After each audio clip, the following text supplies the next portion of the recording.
hablar de un tema que la verdad es que me apasiona muchísimo, pues es lo que hago y yo creo que los cuidados paliativos más que una disciplina, carrera, es una forma de vida, ¿verdad? Entonces yo les traje hoy, el tema es muy amplio, hablar de cuidados paliativos en una hora es complicado porque hay muchísimo que abarcar, pero yo quisiera que se llevaran como unas de las cosas más puntuales que nos van a servir y más que todo que nos sirven como internistas, ¿ok? Entonces, empezando para definir qué son los cuidados paliativos. Los cuidados paliativos son más que una forma de tratar, es un enfoque, la forma en que nosotros vemos al paciente, la forma en que nosotros vemos su enfermedad y cómo esto interactúa también con su familia, con sus cuidadores primarios, ¿verdad? Entonces, es el tratamiento que se da tanto al paciente y a la familia para evitar o aliviar el sufrimiento, estos pacientes que están ante una enfermedad que es potencialmente mortal, ¿verdad? Que trae implícito el tema de la muerte, que genera tanta angustia, tantos miedos y que trae sufrimientos. Nosotros hablamos de los 4 pilares y los 4 pilares en cuidados paliativos son las necesidades físicas, ¿verdad? Todo lo que son síntomas físicos, pero también las necesidades psicológicas, sociales, espirituales. Entonces, es el abordaje integral de todos estos componentes que acompañan una enfermedad crónica avanzada y como decimos, como les decía, perdón, que está implícito el tema de la probabilidad de fallecer. Entonces, algo que les quería yo traer ahorita, salió este año, ahorita lo acaban de presentar, del 2025, es el análisis de cómo están los cuidados paliativos a nivel mundial. Entonces, esto es algo nuevo, siempre salen atlas y siempre salen como un poquito de estadísticas, nos cuesta mucho tener números, pero esto es algo como breakthrough en este sentido y realmente nos hace parar y decir, tenemos mucho que hacer, ¿verdad? O sea, esto nos da la información de que 40 millones de personas a nivel mundial necesitan cuidados paliativos al año. El alcance que tenemos, el acceso que ellos tienen es muy poco y se evaluaron 201 países, ¿verdad? Unos los que tenían ya nivel avanzado de cuidados paliativos, que es un mínimo, es el 17% de los países. Luego los que estaban emergentes, que están empezando, los que están progresando, ¿verdad? Y es muy importante saber que Guatemala está ahorita en este 28% que está progresando. O sea, estamos trabajando, somos varias personas, estamos ya en salud pública, estamos en el hospital, en el ICS, estamos en las universidades, ¿verdad? En los hospitales privados. Entonces, estamos tratando de avanzar con los cuidados paliativos y se ha reflejado, tanto así que es la forma en que nos han visto en el Atlas, ¿verdad? El tema del acceso a los medicamentos y de la educación formal son de las principales barreras que hay, y no solo en Guate, eso sí a nivel mundial, ¿verdad? Sabemos que aquí en Guatemala no hay un posgrado de paliativos, sabemos que no hay cómo formarse de una forma adecuada y eso es algo que limita mucho la atención. Entre los países, este es el mapa, ¿verdad? Que enseña cuáles son los países que están avanzando, los que están progresando, los que ya están establecidos en cuidados paliativos, y podemos ver que la mayoría de los países del conocido como tercer mundo, ¿verdad? O los países de menores recursos son los que estamos en el área emergente o progresando, ¿sí? El único país, y va a haber una charla de eso, literal, porque estamos muy admirados todos, el único país que está en avanzado de Latinoamérica es Uruguay, ¿verdad? ¿Qué ha hecho Uruguay? Una de las cosas más importantes que hizo es la política y la ley que respalda los cuidados paliativos, ¿verdad? Entonces, es algo que nosotros tenemos que ver hacia adelante. Ahora, hablando en números aquí en Latinoamérica, es una gran cantidad de personas las que necesitan los cuidados paliativos y es muy poco lo que nosotros podemos ofrecer, ¿verdad? Punto 33 habla de servicios de paliativos por cada 100,000 habitantes, cuando lo ideal o mínimo que deberían de haber serían 2. Menos del 10% de las personas que necesitan los cuidados paliativos los están recibiendo y el 7.6% de las personas que lo necesitan tienen el acceso. O sea, sabemos que muchos de los retos de la referencia a paliativos es que no nos envían a los pacientes o los pacientes no buscan paliativos, pero aquí tenemos un número muy pequeño de las personas que tienen acceso, así lo quisieran. Guate, como les decía, estamos en progresando. Vamos caminando, tal vez vamos lento, estamos buscando más apoyo, pero lo importante, y eso es lo que yo agradezco de esta oportunidad, es poder hablar de paliativos, poder hacer este ruido y poder enseñar la importancia que tiene el abordaje paliativo en todos nuestros pacientes. Estos son los datos del 2014. Estamos prácticamente igual, ¿verdad? A nivel mundial, a nivel nacional, 40 millones de personas necesitan cuidados paliativos, 78% viven en países como el nuestro y solo el 14% estaba recibiendo los cuidados paliativos en ese entonces a nivel mundial. No han cambiado mucho las cosas, necesitamos trabajar más, necesitamos referir más, necesitamos prepararnos más y educarnos más. Bueno, eso era para entender un poco cómo estamos a nivel mundial. Estamos cortos, pero lo que yo les quiero transmitir más en esta clase no es las carencias que tenemos desde el punto de vista del abordaje paliativo, sino qué es lo que nosotros podemos ofrecer como internistas. Entonces, ¿cuáles son el impacto que tiene la intervención paliativa en un paciente? Primero, va a haber mayor documentación anticipada de la planificación.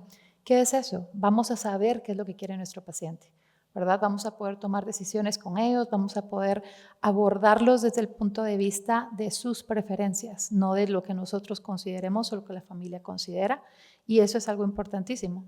La atención menos agresiva al final de la vida, hablamos de desmedicalizar, ¿verdad? Muchas veces la muerte es una forma natural, no necesitamos tantos medicamentos, no necesitamos hospitalización, ¿verdad? Y esa es otra cosa que nos ayuda, menos fallecimientos hospitalarios. Educar a la familia, educar a los médicos tratantes, apoyar y dar las herramientas necesarias para que el paciente fallezca en un ambiente cómodo, rodeado de amor y no en un hospital cuando podría ser diferente. Mayor inscripción en cuidados tipo hospice. Cuando hablamos de hospice no hablamos de un lugar, ¿sí?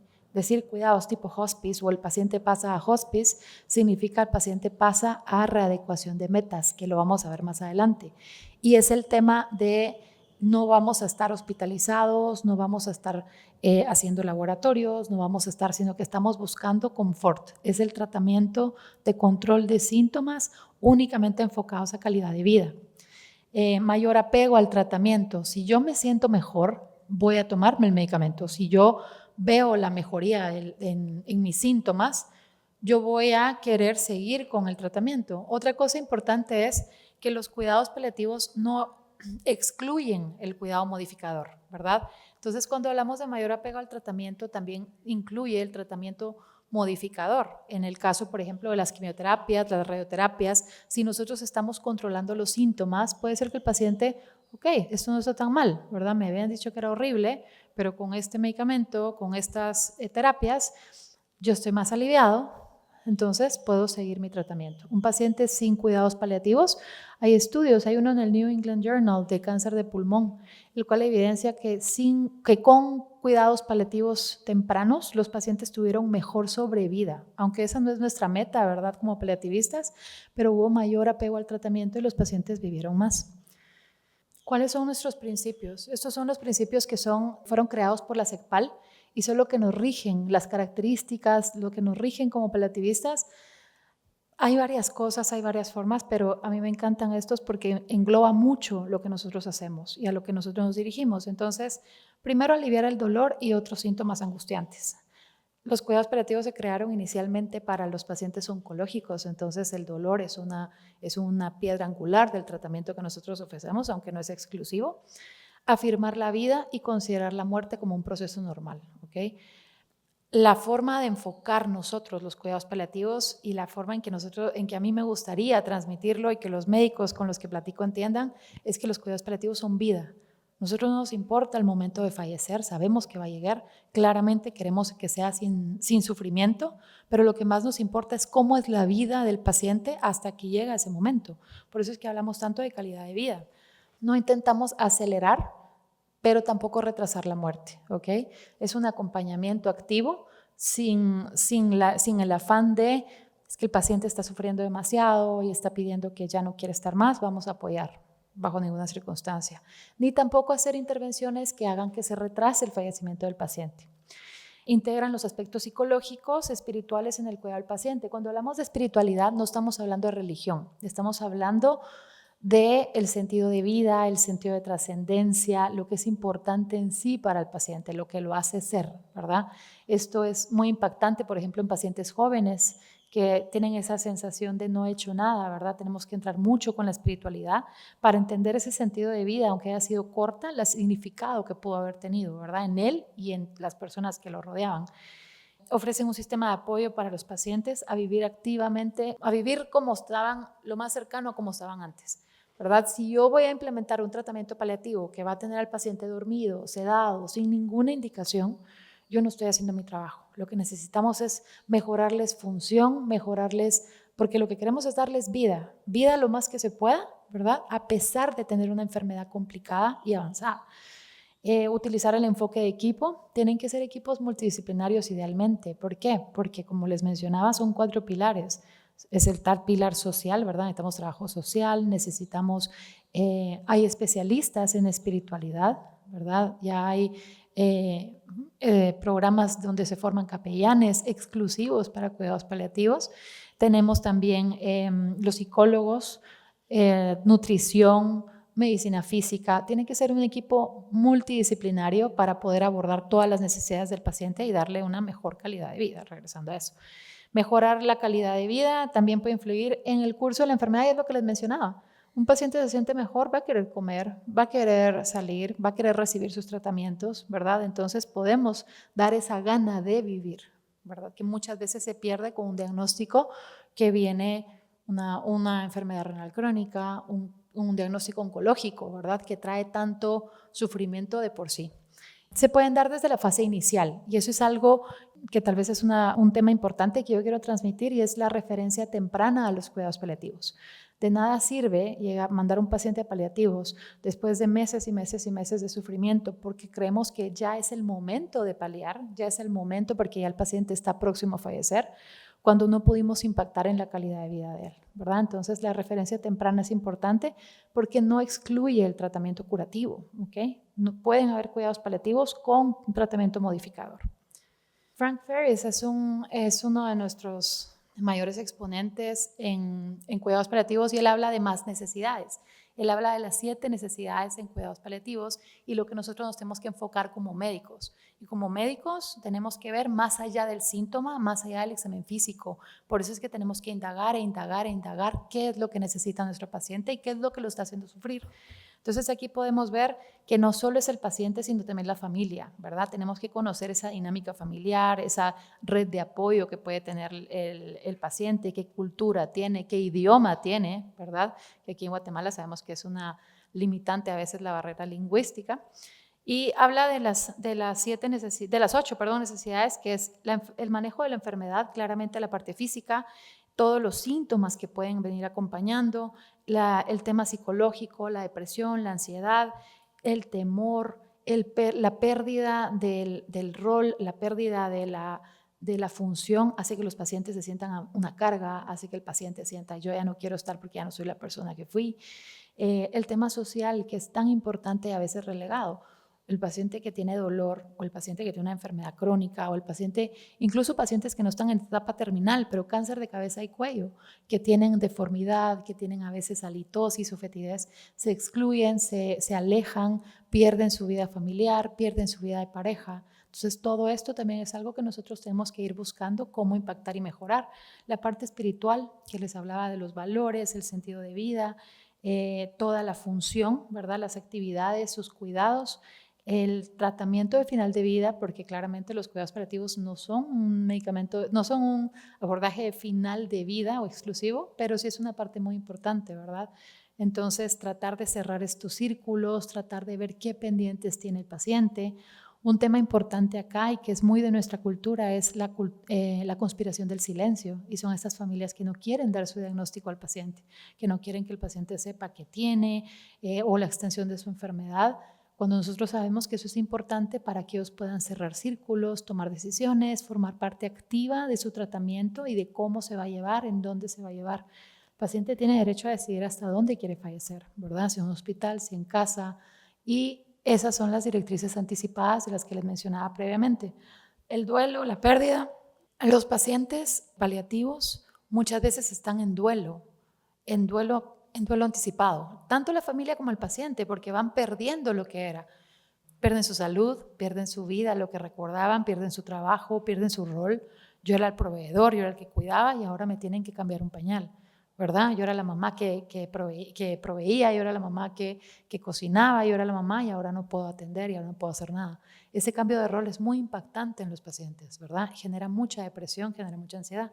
Y son cosas que nosotros tenemos que preguntar, porque a veces yo estoy pasando visita, le pregunto al paciente, le digo, ¿no te has dado cuenta de esto? No, es que él no lo había dicho. Muchas veces no nos lo van a decir. El paciente no llega con nosotros y nos dice, yo estoy deprimido y ansioso porque siento que ya no soy útil y además mi temor mayor es fallecer y dejar a mi familia sin nada y no, hace mucho no voy a misa y tengo o sea, el paciente no es así, ¿sí? El paciente tiene miedo, tiene ansiedad, tiene guardados muchos sentimientos que nosotros tenemos que ir trabajando poco a poco. Estas gráficas son las gráficas en las que nosotros podemos ver cómo vamos a enfrentar los diferentes cuadros, ¿verdad? ¿En qué sentido? Estas son gráficas que nos enseñan cómo los pacientes fallecen, básicamente. Entonces, podemos ver en el primer cuadrito que hay una muerte súbita, ¿verdad? Veo yo en mi moto y tuve un accidente y me morí, ¿verdad? Ahí no podemos impactar nosotros en nada, ¿sí? Podemos apoyar a la familia, pero ahí sí sería el tema de psicología. Pero los otros 3 cuadros que vemos son los que podemos nosotros ir anticipando qué vamos a hablar con la familia. Nos ayuda a entender el transcurso de la enfermedad. Cáncer es algo muy curioso porque el tema de los pacientes avanzados, estadio 4, a veces nosotros vemos una papeleta y decimos, ok, ese paciente tiene una metástasis cerebral, tiene metástasis en pulmón, tiene metástasis en hígado y en hueso. Y nos imaginamos una persona que está postrada en una cama lamentándose con poca respuesta y el paciente entra caminando a nuestro consultorio, ¿verdad? Contándonos que vino de un desayuno. La idea que nosotros tenemos preconcebida del estadio del paciente y su función a veces no coincide. Entonces, pero esto es lo importante que tenemos que saber del cáncer. El cáncer hace una meseta de estabilidad, ¿verdad? Y luego empieza un descontrol sintomático y luego empieza una pérdida de función que puede ser de un día para otro. Ayer mi mamá se levantó a bañar y hoy literal hubo que tratar de levantarla y sentarla un poquito en la cama, ¿verdad? Los cambios pueden ser muy súbitos. Esa es la característica del cáncer. Podemos ver más fácil cuando van girando las cosas, a diferencia de la enfermedad crónica. La enfermedad crónica, la enfermedad avanzada no oncológica, son estos cuadros, por ejemplo, de POC, que entran y todos pensamos que el paciente va a fallecer en esa hospitalización y salió. Son estos pacientes con falla cardíaca, ¿verdad? Que entran en edema o pulmón, pensamos, bueno, hasta hablamos con la familia, los preparamos, firmamos NU 333 y nos damos cuenta que el paciente sale caminando de esa hospitalización. Lo importante también es ver que no siempre llega a su basal, ¿verdad? El paciente no va a salir exactamente igual como salió. Cada una de estas hospitalizaciones va a ir mermando en su salud, en su función, y es lo que nosotros tenemos que empezar a hablar con la familia. Ya lleva unas 3 hospitalizaciones en los últimos 2 meses, ¿ok? Tenemos que empezar a platicar de cuáles son sus metas y de qué es lo que quiere, porque para esto nos sirve saber esto. La demencia tiene un estado de salud baja y vamos viendo cómo se van apagando por poquitos, es como la fragilidad, como el adulto mayor frágil. Pero esto nos ayuda a nosotros para empezar conversaciones, porque no se vale que nosotros tenemos un paciente, como les mencionaba, metastásica, que nosotros sabemos hacia dónde va y que no hemos tenido el valor, tal vez, de preguntarle, ok, ¿cómo esto ya no da para más? Hay un riesgo alto de fallecimiento, yo quiero saber qué es lo que usted quiere al final. Tenemos hasta unos programas de cartas, se llama Go Wish, y el Go Wish son unas tarjetas que vamos entregando para poder nosotros saber cuáles son las prioridades del paciente y él los escoge. Entonces, por ejemplo, dicen fallecer sin dolor, no tener dolor, estar limpio, no perder mi sentido del humor, poder hablar de la muerte con mi familia, estar en mi casa, estar en el hospital, que no me falte el aire. Y tiene un montón, ¿verdad? Y el paciente va escogiendo cuáles son sus prioridades y así nosotros vamos haciendo un plan de tratamiento. Se trata de ser dinámico con una participación activa, pero no lo vamos a hacer con un paciente que está ya en falla ventilatoria a última hora y que estamos corriendo en círculos tratando de preguntarle a la familia si lo intubamos o no, ¿verdad? Entonces, para eso nos sirve saber el pronóstico de los pacientes, para poder anticiparnos y saber qué es lo que él quiere. Este es básicamente el esquema, hay varias formas de verlo, pero este es el esquema del abordaje paliativo y como podemos ver acá, el enfoque curativo no excluye el cuidado paliativo y viceversa, pero podemos ver que cuando la enfermedad se empieza a volver un poquito más compleja, con un poquito más de síntomas, empieza el abordaje paliativo, claramente el enfoque curativo va más fuerte y conforme va avanzando la enfermedad se va acercando a una etapa terminal, disminuye el enfoque curativo y aumenta el cuidado paliativo. Esta es la parte más importante, siento yo, desde el punto de vista del médico tratante, porque es también la sensación de no abandono del paciente. El paciente muchas veces tiene la percepción de me mandaron a paliativos y lloran, ¿verdad? Lloran, es como el punto de quiebre, el punto de corte porque ya me voy a morir. Si es una transición, ¿verdad? En la que estamos dos equipos trabajando, uno para curar, otro para mejorar y las cosas no salen, hay plan A y plan B y tenemos que irnos a plan B, el paciente no siente esta percepción de abandono, ¿ok? Simplemente seguimos trabajando un poquito más los paliativistas. Es difícil esto, no hay tanta cultura de paliativos en Guate. Yo a veces lo que trato de hacer es le digo al paciente, aunque no sea verdad, que el médico me ha estado preguntando, su doctor me preguntó cómo está, que no sé, y les da mucho gusto. Ay, está pendiente, está súper pendiente. Y yo sé que los médicos están sobrecargados de trabajo, no van a estar, o sea, paliativos es hasta un alivio de, esta es una atención que mi paciente yo no puedo brindarle ahorita, pero sé que está mejor, sé que está bien y sé que está aliviado, ¿verdad? Entonces es importante que no sientan ese cuadro de abandono. Ahora, lo difícil a veces es saber cuándo, quién es nuestro paciente paliativo. Hay varias formas de verlo, hay varias escalas, hay varias estimaciones. Esto es lo clásico, lo que uno primero aprende y son los criterios, qué es lo que da la terminalidad de un paciente. Y básicamente es si es una enfermedad progresiva, incurable, avanzada, que no tiene probabilidad de curarse o que no creemos que va a responder al tratamiento, la presencia de muchos problemas o síntomas, empiezan a presentarse síntomas, complicaciones, hospitalizaciones, hay mucho impacto en la familia, hay mucho impacto en el paciente y también en el personal médico, porque nosotros, y de salud, a nosotros también nos impacta cuando el paciente empieza a irle mal, ¿verdad? Y empezamos a decir, ok, este paciente tiene un alto riesgo de fallecer. Cuando esto empieza a pasar, eso también es un criterio de terminalidad. Y cuando hay un pronóstico de vida inferior a 6 meses, esto es un poco complicado de verlo. Hay escalas, más adelante les voy a enseñar unos sistemas que tenemos para ver terminalidad en paciente no oncológico, pero básicamente esto es lo que nos dice. Primero, para tomar decisiones en paliativo, saber el pronóstico. El PPI es el índice de pronóstico paliativo que nos sirve muchísimo para saber tomar decisiones, la sobrevida de menor de 3 semanas, 6 semanas o mayor de 6 semanas, ¿verdad? E incluye presencia de síntomas como disnea, edema, delirium, pérdida de función, que dejan de comer. Es una escala bastante estructurada que podemos ver, al igual que el PPS, que es el de función. Tenemos que ver si el paciente es reversible o no y si hay criterios de agonía. La muerte es una falla multiorgánica que nosotros podemos clínicamente ver si estamos buscando de forma adecuada los datos que tenemos que buscar, ¿verdad? Este es el NECPAL, es una de las herramientas que más utilizamos para referir pacientes a cuidados paliativos. Si quieren se los puedo compartir porque sí es muy, muy útil, ¿verdad? Nos da dando una idea de cómo vamos a escoger a estos pacientes que ya tienen que empezar a tener esas conversaciones difíciles. El NECPAL es para todo paciente no oncológico, ¿sí? Y este es el SPIC. El SPIC tal vez es un poquito más fácil, menos complicado, y se puede pasar, el paciente lo puede ir contestando o nosotros lo podemos hacer verbalmente de una forma rápida.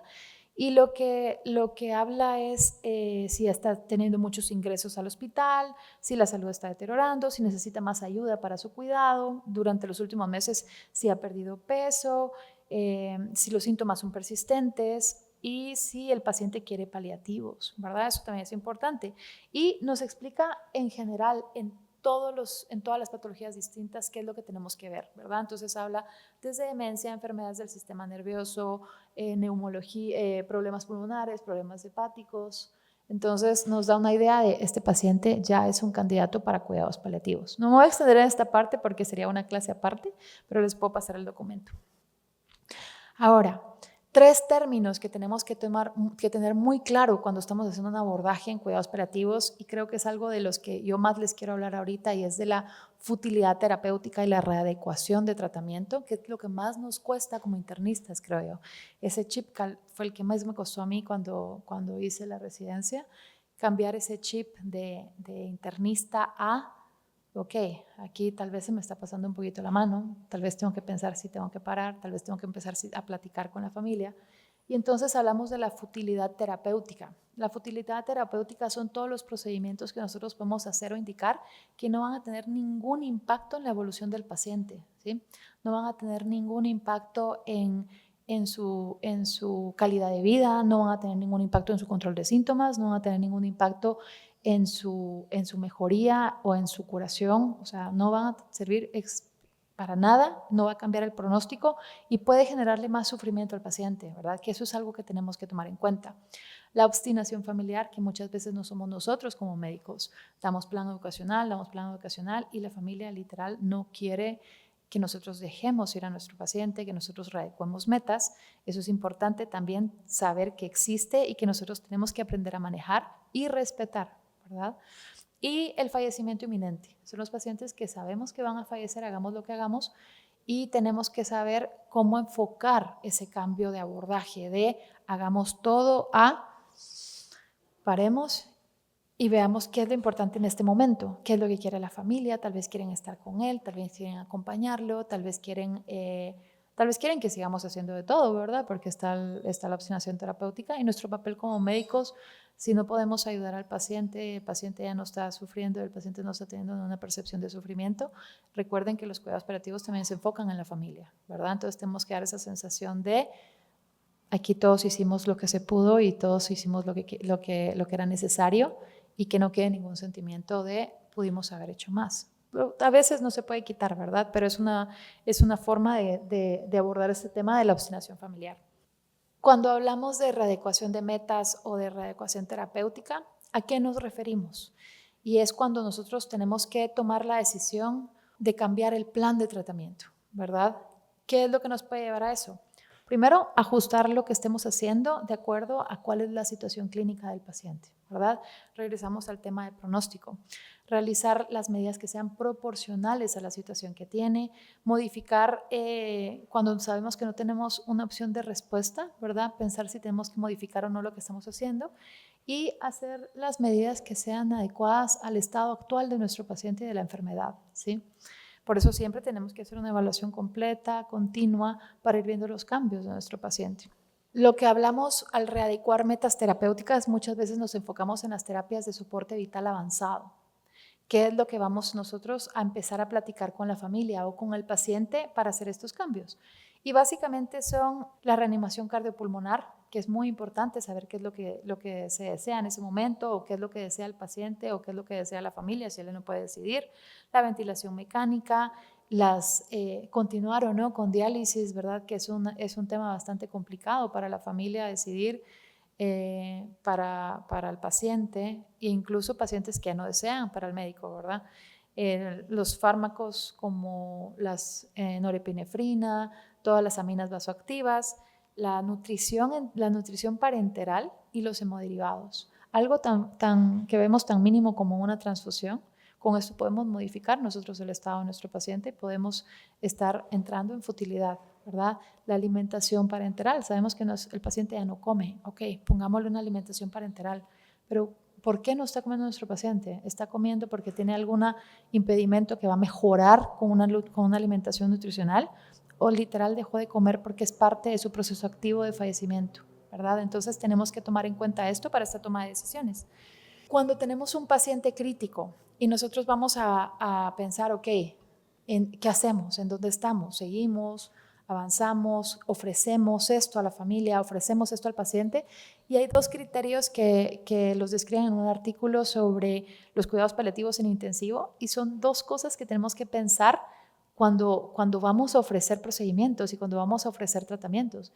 Y es uno, si el paciente va a percibir esa mejoría, ¿verdad? Si el paciente va a tener un estado neurológico posterior que se va a dar cuenta de la mejoría o del beneficio de todo lo que nosotros hagamos.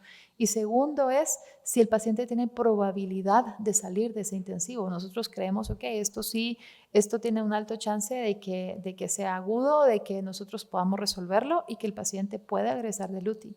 Si nuestras respuestas a esto es Él nunca se va a dar cuenta de todo lo que estamos haciendo, los antibióticos que estamos poniendo, las medidas, que es la alimentación que estamos administrando, o sabemos que el paciente no tiene una probabilidad de salir de intensivo y simplemente estamos manteniendo en el intensivo hasta el momento de fallecer. Es un momento en que tenemos que pensar en readecuar las metas, como regresando a la diapositiva previa, ¿verdad? Hacer las cosas de forma proporcional y seguir pensando si vamos a tomar estas medidas de soporte avanzado.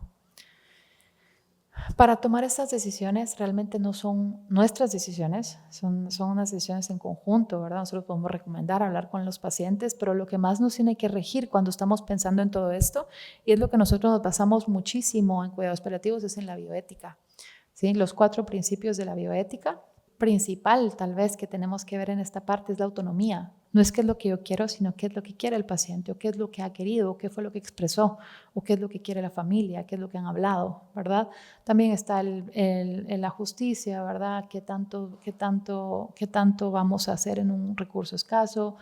Está el no hacer daño y el dar el beneficio a nuestro paciente. Entonces, cuando nosotros tomamos decisiones, la bioética tiene que ser una base muy sólida en lo que estamos haciendo, ¿ok?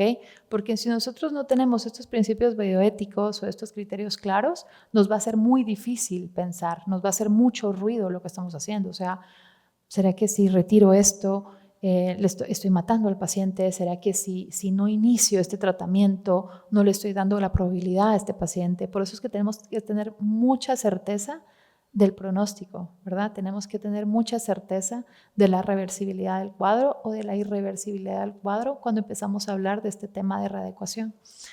Es importante el derecho de la persona para rechazar un tratamiento médico, ¿verdad? Eso hay que respetarlo. Limitar y retirar tratamiento no es sinónimo de suicidio asistido. Eso es algo que también tenemos que tener muy claro. Si nosotros no tenemos estos conceptos claros, no podemos transmitirle a la familia un concepto seguro. Y si existe diferencia entre limitar o retirar el soporte, ¿verdad? Limitar o no iniciar y quitar el soporte después. Hay un estudio, 2 estudios básicamente, son los estudios éticos, que se basaron en ver cuáles eran las preferencias y fue a nivel mundial, qué era lo que hacía que los pacientes tomaran o las familias tomaran diferentes decisiones, y mucho de eso marcaba que en países con alta religiosidad era más frecuente, el no iniciar, ¿verdad? El retirar era más difícil, los datos eran más bajos. Y otra cosa importante también es el nivel educativo. En nivel educativo superior había más readecuación que en niveles más bajos, ¿verdad? Donde se seguía el obstinamiento familiar, se seguía el ensañamiento con el paciente. Entonces, esto traduce que la parte cultural que mencionamos es algo que nosotros tenemos que tener de la mano, la parte religiosa, la parte de creencias, porque si no podemos crear mucho impacto en el paciente o en la familia cuando empezamos a hablar de estos temas, ¿ok? Y un plan educacional extenso. Creo que he tenido esta plática con alguno de ustedes cuando estamos hablando de medicamentos, y es el principio del doble efecto, ¿verdad? Y el principio del doble efecto es el que sabemos que los pacientes pueden tener un beneficio con un medicamento, pero que este medicamento puede generar, por ejemplo, un daño, que no es el que estamos buscando. El ejemplo tal vez más claro del principio del doble efecto es cuando estamos iniciando sedaciones paliativas, ¿verdad? Decimos, ok, el paciente está inestable, el paciente puede entrar en falla ventilatoria, pero está sufriendo y necesito iniciar un tratamiento para disminuir su estado de alerta. Nosotros sabemos que iniciar ese tratamiento puede ser que baje la presión arterial, que le cause una depresión respiratoria, pero nuestra meta no es que el paciente fallezca. El beneficio que va a tener de estos medicamentos es superior porque vamos a hacer que el paciente ya no sufra. No es con el fin de adelantar o anticipar la muerte, pero hay una probabilidad de que al iniciar una sedación el paciente fallezca. Y eso es algo que tenemos que tener muy claro, ¿ok? Porque si no podemos nosotros mismos crearnos ruido de, ok, estoy haciendo, o sea, ¿será que esto es eutanasia? ¿Será que estoy haciendo que el paciente fallezca más rápido? No, yo estoy aliviando a un paciente, pero tengo este principio muy claro. Puede ser que esto suceda, pero mi intención es buena y el fin es mejor, ¿verdad? O sea, lo que yo estoy buscando va a aliviar al paciente. Entonces, cuando estamos hablando de cuidados paliativos, tenemos que estar de la mano de la bioética, ¿ok? ¿Qué cuestionamientos nos sirven para determinar si es útil implementar una medida de soporte vital? Regresando a eso, y creo que hice tanto énfasis en esto porque es lo que más dificultad nos da a veces como internistas, y es ¿Cuál es el pronóstico? Importantísimo. ¿Cuáles son las metas del cuidado del paciente? Porque si ya tenemos un paciente en área paliativa y vamos a empezar a transfundir, nosotros mismos nos estamos contradiciendo, ¿verdad? ¿Cuáles son los probables resultados de utilizar las medidas de soporte? El paciente tiene una neumonía, lo vamos a ventilar y sabemos que el paciente va a salir de la ventilación eventualmente, o sabemos que el paciente está en un proceso agónico por un cáncer avanzado y la medida de soporte es fútil. ¿Y cuáles son los resultados de limitar o retirar? Limitar o retirar el tratamiento lo hacemos a nuestra forma de ser, ¿ok? Hay médicos, por ejemplo, que retiran las aminas, hay médicos que no retiran las aminas, solo no las dejan de elevar, y hay médicos que acompañan al paciente con aminas hasta el momento del fallecimiento para no sentir esa no hice más, ¿verdad? Una de las limitantes más grandes, y es lo que nos diferencia entre muchas otras cosas de Uruguay, es que nosotros en Guatemala no tenemos una ley que respalde los cuidados paliativos, no tenemos políticas, una ley nacional de cuidados paliativos, y entonces tal vez ese es uno de los cuestionamientos que yo más tuve cuando inicié en el posgrado de medicina interna del San Juan por parte de los residentes, y es, esto no es legal. Yo tengo que intubar a este paciente porque esto no es legal, ¿verdad? Entonces, tenemos que saber que sí estamos respaldados para una buena práctica clínica. Literal, lo que nos respalda es el Lex Artis, que es la medicina basada en evidencia, las buenas prácticas y el hecho de nosotros poder decir un diagnóstico claro, un pronóstico claro, expresar nuestro criterio médico, esa es una de las formas de respaldar. Y lo otro es que en el código médico, en el código deontológico, sí están estipulados estos principios paliativos. Entonces, en el capítulo 5 habla específicamente del final de vida. Está el artículo 39 que habla sobre el ensañamiento terapéutico y nos dice que no debemos emprender tratamientos para continuar, hacer procedimientos diagnósticos o terapéuticos en pacientes que nosotros sabemos que ya no va a tener beneficio, ¿verdad? Habla también de respetar la voluntad del paciente de estas medidas. Nosotros le decimos voluntades anticipadas, no hay un documento legal en Guatemala, pero nuestro código médico nos dice que tenemos que respetar lo que el paciente desea, ¿verdad? Por ningún motivo se debe provocar la muerte. La eutanasia en Guatemala primero es ilegal y segundo va en contra, o sea, de los principios de los cuidados paliativos. Bajo ninguna circunstancia un paliativista busca acelerar un proceso de muerte. Y la decisión de terminar o de readecuar metas tiene que ser basado específicamente en el pronóstico del paciente, y aquí habla del caso de muerte cerebral, ¿verdad? Entonces sí está normado en Guatemala, no tenemos una ley, pero sí está normado y nuestro criterio clínico pesa muchísimo cuando estamos tratando de ayudar a un paciente. ¿Cuáles son las mayores barreras que tenemos para referencia a cuidados paliativos? Muchas veces son los mismos médicos los que no quieren enviar al paciente a cuidados paliativos, porque hablando con algunos de mis compañeros en México, oncólogos, me decían, es que es un fracaso terapéutico, si yo te mando un paciente es porque yo ya no pude ayudar, y eso no es cierto, ¿verdad? O sea, una referencia temprana hace más por un paciente a veces que estar tratando mientras el paciente sufre, y cuando ya no hay una esperanza de mejoría, entonces referir a cuidados paliativos, ¿verdad? La incertidumbre con respecto a qué es lo que hacemos. Hay gente que piensa a estas alturas que nosotros hacemos eutanasia. Hay gente que piensa que los cuidados paliativos paran los tratamientos modificadores y limitan el tratamiento de que el paciente mejore. Hay temor siempre a hablar de la muerte. Hay mucho médico que le da vuelta la palabra, y nunca nos cuesta decir la palabra muerte, nos cuesta decir la palabra fallecer, nos cuesta muchísimo. El desencadenante de la derivación, o sea, qué es lo que va a hacer que yo lo derive, y por eso es que usemos el SPICT, por eso es que tenemos escalas. Como internistas podemos usar SPICT, podemos usar NECPAL, el tiempo clínico que tenemos, el miedo a quitar la esperanza, eso es lo que lleva mucho a la conspiración del silencio. Es que no le queremos decir porque se va a poner muy triste, sí, pero él tiene todo el derecho a saber lo que está pasando para tomar decisiones, ¿verdad? La falta de reconocimiento del impacto de síntomas. A veces normalizamos el dolor. Es que el paciente tiene dolor porque lo acaban de amputar. O sea, sí, pero sí va a tener dolor, pero no es normal que él siga con dolor, tenemos que hacer algo, ¿verdad? Entonces a veces normalizamos ese sufrimiento.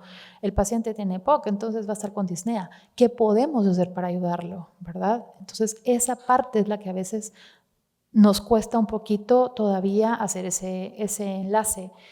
Miedo al paciente por el abandono, regresemos a la gráfica que vimos, ¿verdad? Cómo tenemos que estar entrando en un traslape porque el paciente tiene miedo. Entonces ya no me va a ver mi doctor, entonces a mí ya no me va a volver a ver el oncólogo. Entonces tenemos que hacer el énfasis en que no es así, ¿verdad? En que va a haber un acompañamiento en conjunto y la limitación de servicios. Eso también es algo en Guatemala es muy, muy grande. Somos muy pocos paliativistas, hay muy poco recurso en hospitales nacionales, hay cero recursos en hospitales regionales, no tenemos presencia a dónde referir cuando los pacientes van al interior, ¿verdad? Entonces necesitamos más educación, formar más médicos. Esta es una gráfica que me encanta. Ese dibujo me muestra mucho lo que son los cuidados paliativos y es nosotros no podemos cambiar hacia dónde vamos. Aquí podemos ver una carretera que tiene las mismas características, ¿verdad? Está caliente, tiene baches, tiene aceite tirado. Es una carretera en la que nosotros vemos que si vamos a pasar va a ser un camino peligroso, ¿verdad? O sea, tenemos riesgos de tener insolación, de deshidratarnos, de estrellarnos, de que se nos reviente la llanta. Pero la diferencia es la forma en que vamos preparados, ¿verdad? En la parte de arriba podemos ver que el paciente está hopeful and unrealistic, ¿verdad? No, todo va a estar bien, todo va a estar bien. Esta carretera cuando yo pase va a estar nítida. Entonces no llevo ninguna herramienta para pasar esa carretera. No llevo cinturón de seguridad, no llevo ni cojines en el sillón, no llevo aire acondicionado. ¿Y cómo va a ser mi pase en esa carretera? Va a ser una cosa espantosa, ¿verdad? Va a ser una situación que cuando termine esa carretera voy a estar llorando, gritando de lo mal que fue. A diferencia de cuando nosotros estamos hopefully realistic, con esperanzas, pero realmente sabemos qué es lo que nos estamos enfrentando. Ok, así veo la carretera, pero voy a llevar las medidas necesarias. Esos son los cuidados paliativos. Voy a llevar aire acondicionado, ¿verdad? Voy a llevar una llanta de repuesto, voy a llevar a alguien que me ayude a cambiar la llanta de repuesto si es necesario, voy a ir despacio, ¿verdad? Voy a ir con cinturón de seguridad. Esos son los cuidados paliativos. Nosotros no podemos cambiar el camino. El camino está ahí, engorroso, difícil, complicado, pero nosotros podemos cambiar las herramientas que tenga el paciente para enfrentar ese camino. Pues tal vez ya para terminar, los criterios, lo que hablaba de los criterios de agonía o los criterios de muerte, la muerte es falla multiorgánica y nos da signos clínicos y conocer esto e identificar esto nos ayuda muchas veces a tomar decisiones como médicos y a tener esas conversaciones oportunas con la familia, porque no se vale que si nosotros estamos viendo esto en un paciente, la familia no tenga idea que en unos días, en unas horas, va a recibir una llamada o va a tener un fallecimiento de un ser querido, ¿verdad? Entonces, básicamente la escala de Menten son los datos, lo que nosotros vemos en el paciente cuando está falleciendo. Es predictor de fallecimiento en más o menos 96 horas y en mi experiencia es muy real, ¿verdad? Cuando nosotros la familia nos dice cuánto tiempo, no sabemos, pero cuando la muerte se acerca sí es más fácil verlo y sí es más fácil estimar. Entonces vemos la nariz fría y afilada, las extremidades frías o marmóreas, las livideces. No sé si alguna vez alguien de ustedes ha visto esto en un paciente y el paciente falleció, ¿verdad? Las livideces es algo de lo más, tal vez no patognomónico, pero es tan certero cuando se presentan. La cianosis, los estertores, apneas, oliguria o anuria y somnolencia. Empezamos a ver esto en un paciente y decimos, ok, las cosas aquí están cambiando, ¿verdad? Este paciente está próximo a fallecer y yo tengo que hablar con la familia para prepararlo si no he hablado previamente, ¿verdad? Esto nos puede servir hasta en pacientes que no son avanzados, esto nos puede servir para pacientes en el UTI. Hay varios estudios, la muerte se estudia mucho y hay un médico, el doctor Hugh, en el MD Anderson, que ha hecho más estudios al respecto y nos da más datos de lo que tenemos que buscar. Habla de la caída del pliegue nasolabial, ¿verdad? El paciente pierde esta parte. Tenemos que ver también la forma en que respiran, tenemos que también ver cómo se palpa el pulso, son pulsos filiformes, pero si vemos todo coincide, ¿verdad? Los estertores, la anuria. Si la familia, a veces nos hacen la pregunta, ¿qué puedo esperar cuando están en casa? ¿Qué puedo esperar? ¿Qué va a pasar? ¿Qué tengo que ver? ¿Verdad? Y esto nos ayuda a orientarlos, si empieza a comer menos, si está más dormido, si hace menos pipí, si sus manitas se ponen frías, si sus pies se ponen un poco morados. Tenemos que aprender a diagnosticar la muerte, ¿ok? Porque eso ayuda también a tener un menor impacto. ¿Cuáles son los retos actuales en los cuidados paliativos a nivel de Guatemala? A nivel mundial también, ¿verdad? Pero a nivel de Guatemala, uno, implementar programas de educación en cuidados paliativos, ¿verdad? Tanto desde pregrado como posgrado, formar de forma adecuada a nuestros médicos. Hay varios programas que son virtuales, pero no tienen contacto con el médico, contacto con la familia. Es importante que se implementen estos cursos, implementar servicios de cuidados paliativos en todos los niveles de atención, porque el paciente está muy bien acá y lo mandamos a su casa y no sabemos cómo fallece. Crear programas de posgrado para formación, promover las leyes. Ya se está trabajando en una ley de cuidados paliativos, ¿verdad? Es la importancia de esto, de que el paciente tenga la decisión de decidir, de proteger con consentimientos informados, de tener directrices anticipadas normadas y educar para promover la referencia. Básicamente ese ruido, ¿sí? Tenemos que avanzar en ese mapa, ¿verdad? Estamos ahorita empezando a progresar, pero tenemos que avanzar en ese mapa porque nuestros pacientes lo merecen, ¿verdad? Muchas gracias. Esto es lo que yo les traía el día de hoy.